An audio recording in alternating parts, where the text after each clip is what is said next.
तुझ्यानी माझ्या ओठी हलके असुनी ननी अश्रू पोरके क्षणात आता सरतील लाटा पक्षी घराच्या धरतील वाटा देईल हात तुझी अस्मिता अस्मिता अस्मिता अस्मिता. एक वेळ ऍडजस्ट केलंही असतं, पण तुमचा मुलगा पुरुष असता तर.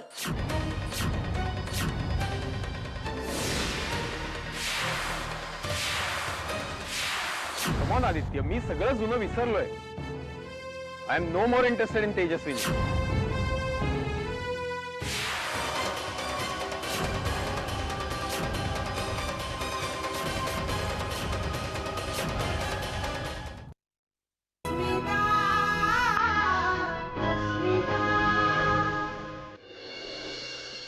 धुंद दिशांना गर्द पांढऱ्या धुक्याचा पडला वेढा.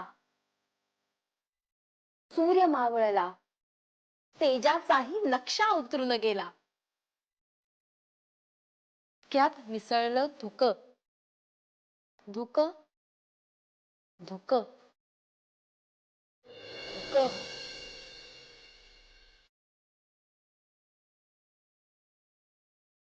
आरुताई, हा नाश्ता. हा जा, तुम्ही घेते. हो, घ्या ना. जा. काय? आरुताई, तुम्ही काल जे काही बोलला होता. हॅलो. हाय, गुड मॉर्निंग.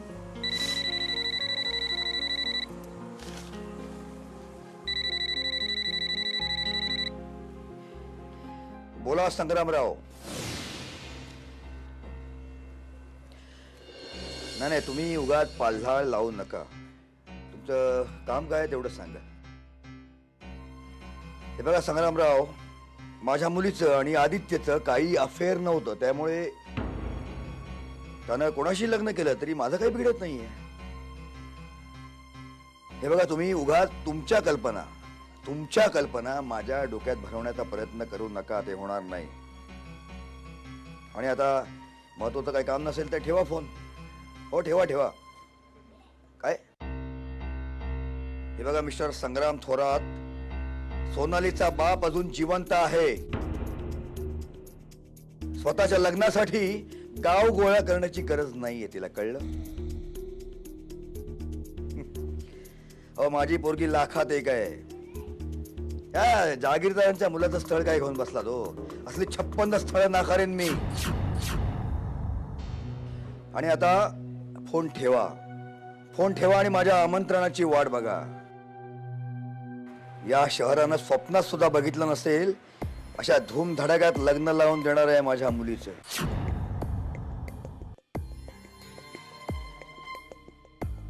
पप्पा, काय ऐकून घेतलं तुम्ही त्यांचं? कट करायचा होता ना फोन. नाही, तुला नाही कळणार.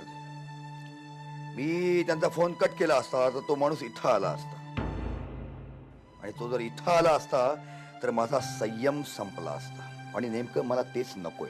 पण ते का करतायत असं? यातून त्यांना काय मिळणार आहे? निव्वळ आसुरी आनंद. खरं म्हणजे तो मला त्रास देतोय ना, ते गजानन रावांमुळे.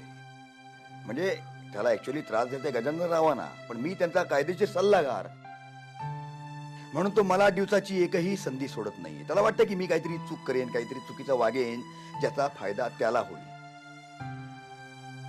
खरं म्हणजे हा संग्राम एकेकाळचा आमचा मित्र, पण त्याच्या व्यसनांमुळे त्याचा व्यवसाय डबघायला आला आणि मग तो व्यवसाय गजानन रावांनी ताब्यात घेतला, टेकओव्हर केला. त्या दिवसापासून तो गजानन रावांना शत्रू मानू लागला. आणि आता हे नवीन नवीन म्हणजे आदित्यचं आणि त्या तेजस्विनीचं लग्न, तुझी आणि आदित्यची मैत्री, हे त्याला इथं खोलीत मिळालंय ना मला दिवस येण्याला. त्याला वाटतंय मी काहीतरी चुकीचं करेन, चुकीचं वागेन. तसं कधीही होणार नाही.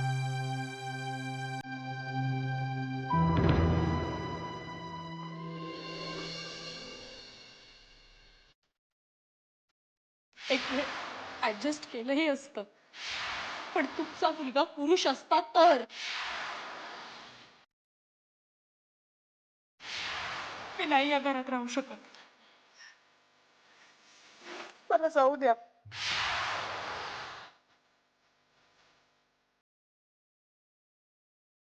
तुला काय वाटतं? कशाबद्दल? तेजस्विनीबद्दल? काय वाटणार? ती जे आरोप करते ते एवढे भयंकर आहेत. एक नववधू आपल्या नवऱ्याबद्दल असं बोलूच कसं शकते? शी इज अ श्रूड बिच.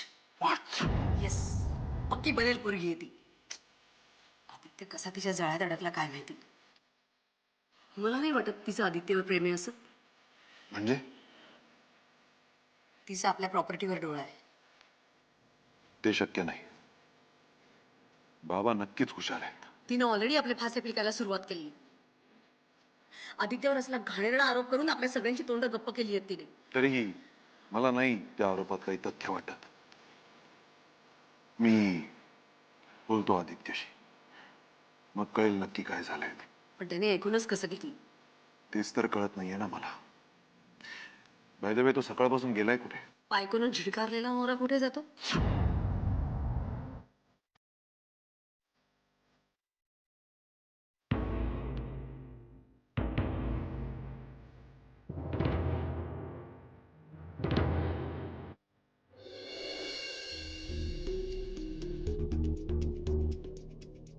या अण्णा या. म्हटलं येत आहे का नाही, तुमचीच वाट बघत होतो. तुमचा निरोप आला, मला जावंच लागेल. बऱ्याच दिवसात गाडी भेट नाही. फार कामं चालू आहेत. कसा भोळा रे तू. लोक गैरफायदा घेतात तुझा अण्णा. काही कोणाचं झालं का बस त्यानं अण्णा पुढे यावं, गाऱ्यानं घालावं. एक वेळ देव पावणार नाही, पण अण्णा पावलाच म्हणून समजा. त्याचं काम झालंच म्हणून सांगणार. बरे एकदा का काम झालं का तो असा धोतर सावरत पळतोय का पुन्हा म्हणून तोंड दाखवणार नाही. कसा कसा तू असा भोळा शंकर मला कळत नाही. अरे तो जागीरदार सरळ सरळ वापरून घेतोय तुला, तुझा फायदा घेतोय. जरा तो गोड बोलला का झालं भुलला तू. असा कसा तू माणसं ओळखायला शिक.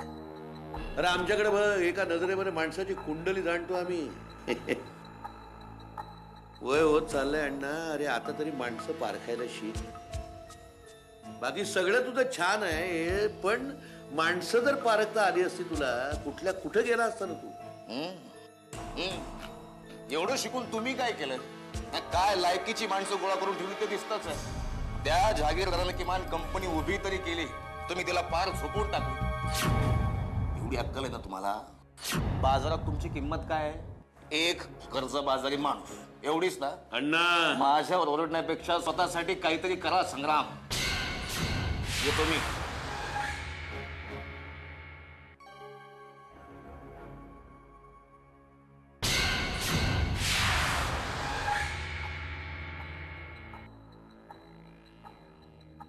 अस्मिता अस्मिता.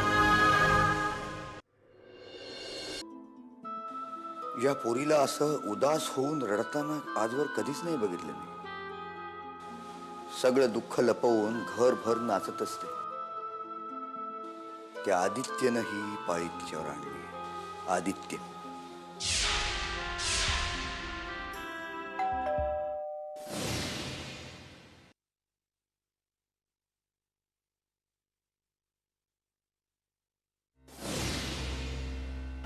नमस्कार अंकल.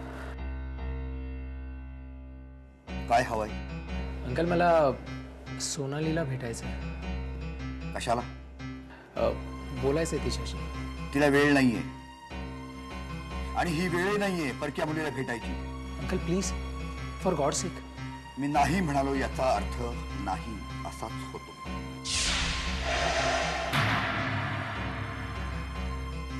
मी सोनालीला भेटल्याशिवाय इथून जाणार नाहीये. कोण समजतो स्वतःला तू? हं? काय संबंध आहे तुझा तिच्याशी? Get out please. I say get out. पप्पा पप्पा त्याला येऊ द्या ना. आज जा. आज जा. अंकल अंकल प्लीज माझं ऐकून तरी घ्या तुम्ही. मला काहीही ऐकायचं नाही. मी गेट आउट सांगितलं. याचा अर्थ तुला कळत नाही? तुम्ही मला आदित्य गजानन जहागीरदारला गेट आउट म्हणताय. लक्षात घ्या, परिणाम खूप वाईट होतील. यावेळी फक्त हाकलून देतोय. पुन्हा आलास तर परिणाम गंभीर होतील.